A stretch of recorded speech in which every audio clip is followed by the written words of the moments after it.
காரியம் செய்யலாம், யாரெல்லாம் செய்யக்கூடாதுங்கிறது இன்னைக்கு வரைக்கும் மிகப்பெரிய குழப்பமாக இருந்துகிட்டு இருக்கு. முதல் விஷயம், பெண்கள் எள்ளும் தண்ணீரும் விட்டு தர்ப்பணம் யாருக்குமே செய்யக்கூடாது. சில பேருடைய குல வழக்கத்துல பெண்கள் செய்யறதும் இருக்கு. உங்களுடைய குலத்துல அது வழக்கமா இருக்குன்னா நீங்க தாராளமா செஞ்சுக்கோங்க. குல வழக்கத்தை நிச்சயமா பின்பற்றணும். ஆனா ஜென்ரலா பெண்கள் செய்யறது வழிமுறை கிடையாது. சோ பெண்கள் செய்ய வேண்டியது இல்ல.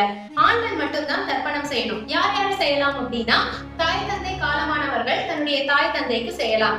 தாயோ தந்தையோ யாராவது ஒருத்தர் காலமாயிருக்காங்கன்னா அவங்களுக்கு அந்த ஆண் நிச்சயமாக செய்யலாம். மனைவி காலமாயிருக்காங்க அப்படின்னா மனைவிக்கு அந்த ஆண் நிச்சயமாக செய்யலாம். அதே மனைவிக்கு மகன் இருக்காங்க அப்படின்னா அந்த மகனும் நிச்சயமாக தர்ப்பணம் செய்யணும். உங்களுடைய அப்பா அம்மா எல்லாருமே இருக்காங்க, ஆனா உங்களுடைய மகனோ மகளோ காலமாயிட்டாங்க, ஏதாவது உடல்நிலை சரியில்லாம அப்படின்னா தன்னுடைய மகனுக்கோ மகளுக்கோ அந்த ஆண் நிச்சயமாக கொடுக்கலாம்.